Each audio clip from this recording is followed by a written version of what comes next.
Assalamualaikum warahmatullahi wabarakatuh. Nah, ini di video kali ini kita akan membahas isu yang lagi ramai diperbincangkan ya teman-teman. Karena ini cukup penting banget ya. Karena isu ini cukup menarik.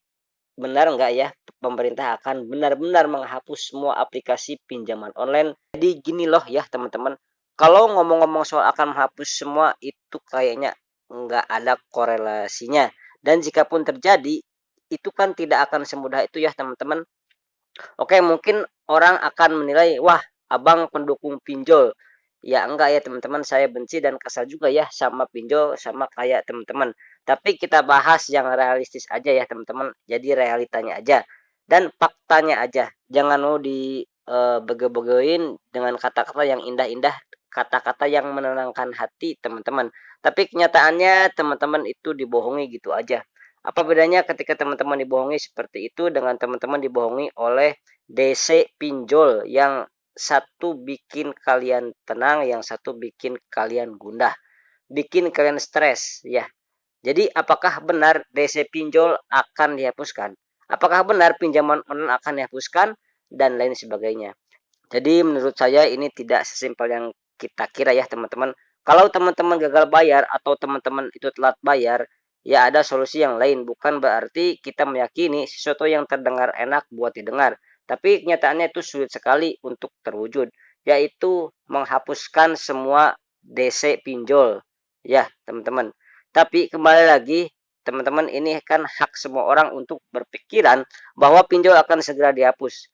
Jadi silakan teman-teman yang memang beneran iya bagus banget buat pemerintah, tapi kembali lagi ya teman-teman, jika pun terjadi, apakah nggak akan ada tuh muncul-muncul aplikasi pinjaman online yang lainnya, atau ya namanya bukan pinjaman online lagi, tapi mungkin bisa diganti kata-kata yang sudah ada ya terjadi. Hal semacam ini tuh nggak bisa kita jadikan acuan atau membuat kita apa ya menggantungkan diri di situ ya teman-teman.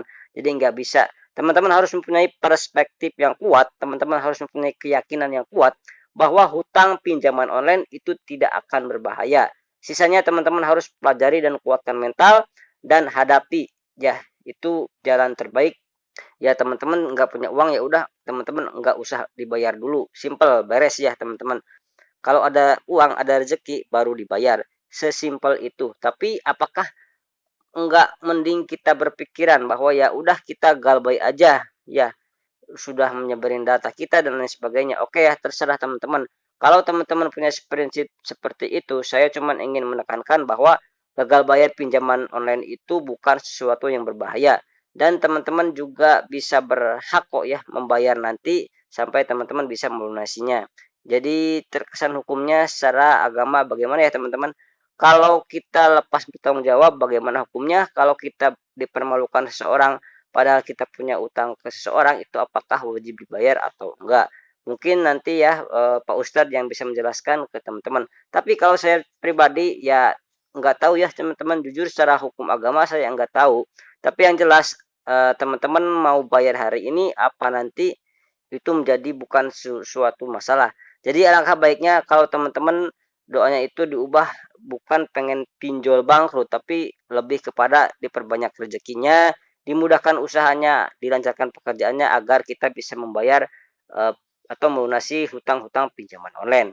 Jadi sekian dulu ya teman-teman di video kali ini. Mohon maaf bila ada salah-salah kata. Saya pamit. Wassalamualaikum warahmatullahi wabarakatuh.